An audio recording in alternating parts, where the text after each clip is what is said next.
ಹಾ ದಿನ ವೇಳೆಯೆಲ್ಲ ಈ ನಿನ್ನ ಅರಳಿದ ಮುಖ ಮಲ್ಲಿಗೆಯನ್ನು ನೋಡುತ್ತಾ ಕೂಳ್ತಾರೆ.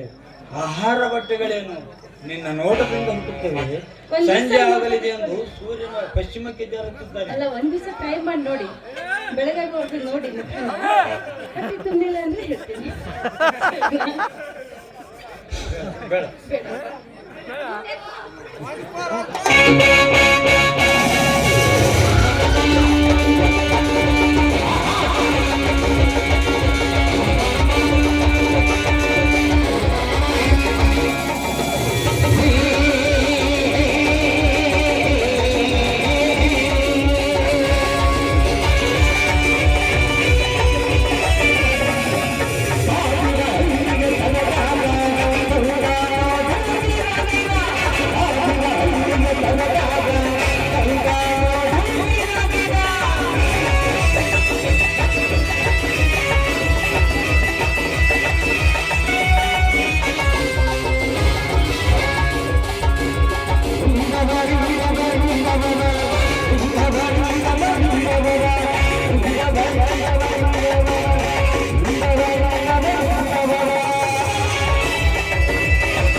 ಚಂದ್ರು, ಮನೆಯಲ್ಲಿ ಮಮತೆಯನ್ನು ಹುಡುಕದೆ ಅರಣ್ಯದಲ್ಲಿ ಆನಂದವನ್ನು ಹುಡುಕಲು ಬಂದಿದೆಯಾ?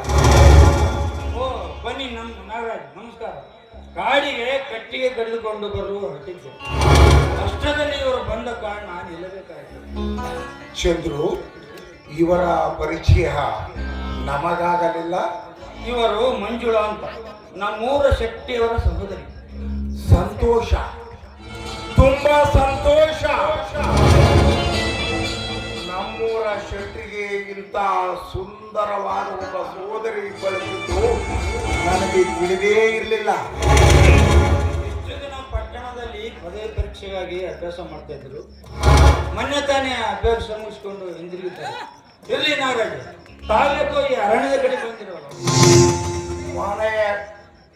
ಮನೆಯ ಕೆಲಸದಲ್ಲಿ ಅದಕ್ಕಾಗಿ ಬೇಟೆ ಆಡಲು ಈ ಅನುಪಮ ಅರಣ್ಯಕ್ಕೆ ಬಂದಿದ್ದಾರೆ. ಸರಿ ನಾಗರಾಜ, ನನಗೆ ಕೆಲಸಕ್ಕೆ ಹೊತ್ತಾಗ್ತದೆ, ಹೋಗಬಹುದು. ಮಂಜುಳಾ, ನಾಳೆ ಭೇಟಿ ಆಗುತ್ತೇನೆ, ಬರ್ಲೆ? ನಾಳೆ ಬೆಳಗ್ಗೆ ಬನ್ನಿ, ನಾನು ದಾರಿ ಕಾಯ್ತಾ ಇರ್ತೀನಿ.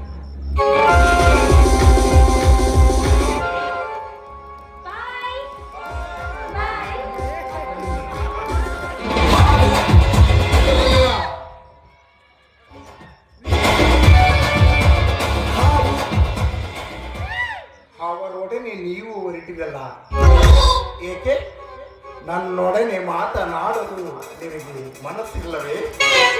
ಹಾಗೇನಿಲ್ಲ ನಾಗರಾಜ್, ನಾನು ಬಂದು ತುಂಬಾ ಹೊತ್ತಾಗಿತ್ತಲ್ಲ, ಅದಕ್ಕೆ ಹೋಗ್ತಾ ಇದ್ದೀನಿ. ಹೋಗುವರಂತೆ ಮಂಜುಳ, ಹೋಗುವುದಕ್ಕೆ ಮುಂಚೆ ನಿಮ್ಮನ್ನು ನೋಡಿ ನನ್ನ ಮನ ಪ್ರಶ್ನೆ ಒಂದನ್ನು ಕೇಳಲು ಬಯಸಿದೆ. ನೀವು ತಪ್ಪು ತಿಳಿಯದಿದ್ದರೆ ಏನಿಲ್ಲ, ನಿಸ್ಸಂಕೋಚವಾಗಿ ಕೇಳಿ. ಮುಗ್ಧವಾದ ಒಂದು ಕೋಗಿಲೆ ಮರಿ ದಾರಿ ತಪ್ಪಿ ಕಾಗೆಯ ಗೂಡು ಸೇರಿದರು ಅದು ಕೊನೆವರೆಗೆ ಅಲ್ಲೇ ಉಳಿಯಬೇಕಾಗುತ್ತದೆ. ಇಲ್ಲ, ಕಾಗೆ ನಿಜಾಂಶ ತಿಳಿದ ತಕ್ಷಣ ಅದನ್ನ ತನ್ನ ಗೂಡಿನಿಂದ ಹೊರಗೆ ಹಾಕುತ್ತೆ. ಅಂತೆ ಆ ಚಂದ್ರನೊಬ್ಬ ಕಾಗೆ ಕೋಗಿಲೆಂತಿರುವ ನಿನ್ನ ಶೀಲವನ್ನು ದುಷ್ಟತನದ ಕೊಕ್ಕಿಯಿಂದ ಕುಕ್ಕಿ ಕುಕ್ಕಿ ತಿಂದು ಹೊರ ಹಾಕುವಷ್ಟರಲ್ಲಿ ನೀನು ಅಲ್ಲಿಂದ ಆರುವುದು ಉತ್ತಮವಲ್ಲವೇ? ಹಾಗಿದ್ದೀರ ನಟರಾಜ್, ಇನ್ನೇನ್ ಹೇಳ್ತಾ ಇದ್ದೀರಾ ನೀವು? ನನ್ನ ಚಂದ್ರು ಕಾಗೆ ಅಂತವನ? ಇಲ್ಲ, ಸಾಧ್ಯ ಇಲ್ಲ. ಅವನು ಕೋಗಿಲೆ ಅಂತ ಪ್ರವೃತ್ತಿ ಹಾಡಿದ್ದು, ನಾನು ಕೂಡ ಕೋಗಿಲೆಯಾಗಿ ಅವನ ಹೃದಯದ ಗೂಡು ಸೇರಿದ್ದು. ಏನ್ ಹೇಳ್ತಾ ಇದ್ದೀರಾ ನೀವು? ಮಂಜುಳ, ನೀನು ಎಷ್ಟೇ ವಿದ್ಯೆ ಕಲಿತರೂ ನಿನಗೆ ಬುದ್ಧಿ ಇಲ್ಲ ನೋಡು. ಆ ಚಂದ್ರು ಹೊರ ನೋಡಲಿಕ್ಕೆ ಕೋಗಿಲೆ ತರ ಇರುವನು.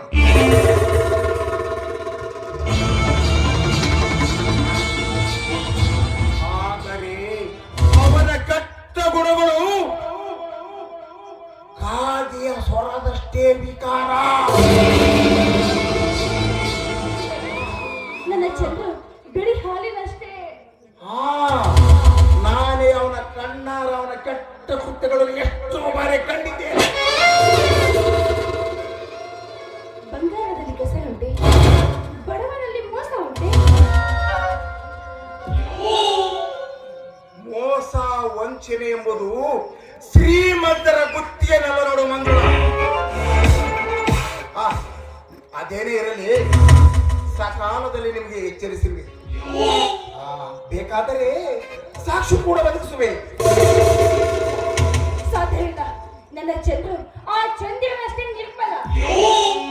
ಮಂಜುಳ, ಬೆಳ್ಳಗಿರುವುದನ್ನು ಹಾಲೆಂದು ನಂಬಿದರೆ ಬೆಳಗಾಗುವಷ್ಟರಲ್ಲಿ ಈ ನಿನ್ನ ಸೌಂದರ್ಯದ ಸಿರಿ ಸೂರ್ಯದಿತ್ತು. ಎಚ್ಚರಿಕೆ. ನೀವೇನೇ ಹೇಳಿದ್ರು ನಾನು ಈ ವಿಷಯ ನಂಬೋದಿಲ್ಲ.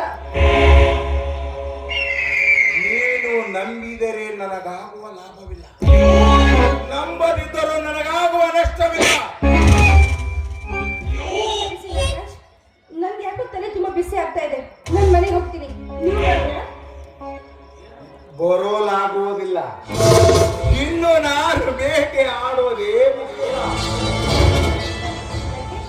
ಇವತ್ತು ಯಾವ ಭೇಟಿಗೆ ಸಿಕ್ಕಿಲ್ವೇನು? ಇಂದು ಇಲ್ಲೇ ಸಮೀಪದಲ್ಲಿ ನಾನು ಒಂದು ಸುಂದರವಾದ ಜಿಂಕೆಯನ್ನು ಕಂಡೆ. ಆ ಜಿಂಕೆಯನ್ನು ಕಂಡು ನನ್ನ ಕೋಣೆಯನ್ನು ಎತ್ತುಕೊಂಡು ಗುರಿ ಇಟ್ಟು ಗುಂಡಾರಿಸುವಷ್ಟರಲ್ಲಿ ಜಿಂಕೆ ಕಿರುಕನೊಬ್ಬನ ಮುರುಕು ಬಾಣಕ್ಕೆ ಸಿಕ್ಕಿತು.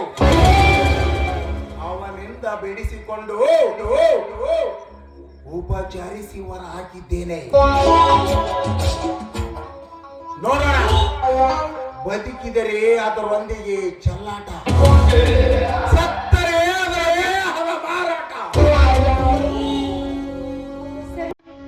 ನೀವು ಅದನ್ನ ಉಪಚರಿಸಿ, ನಾನು ಮನೆಗೆ ಹೋಗಿ ಬರ್ತೀನಿ.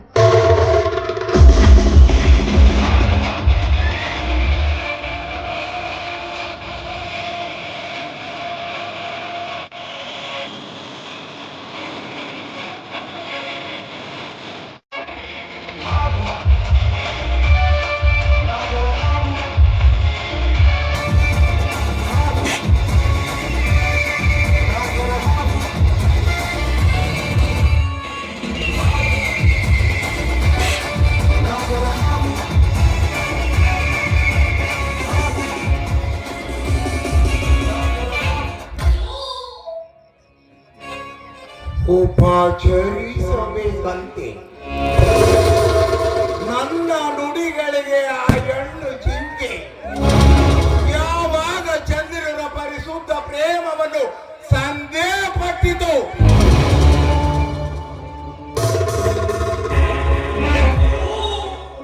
ಆಗಲೇ ಈ ಹೆಣ್ಣು ಜಿಂಕೆ ನನ್ನ ಮರಳು ಮಾತಿಗೆ ಉಪಚಾರ ಪಟ್ಟಂತೆ.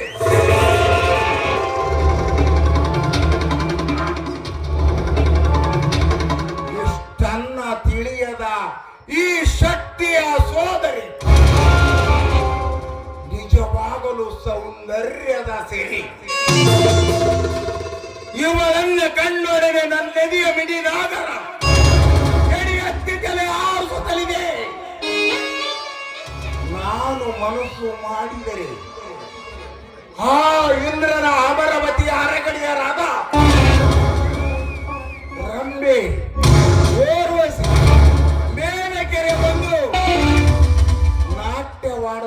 ಮಾಡುವಾಗ ಈ ಮತಿ ಇಲ್ಲದ ಹೆಣ್ಣು ನನ್ನ ಕೋವಿ ಗುರಿಗೆ ಸಿಲುಕಲಾರಳೆ. ನನ್ನ ಗುರಿಗೆ ಸಿಲುಕಿಲಿರುವ ಈ ಅಕ್ಕೆ ನನ್ನ ತೋಳಿಯಲ್ಲಿ ಸಿಕ್ಕಿಕೊಂಡು ಸಿಕ್ಕಾಕಿಕೊಳ್ಳಲೇಬೇಕು.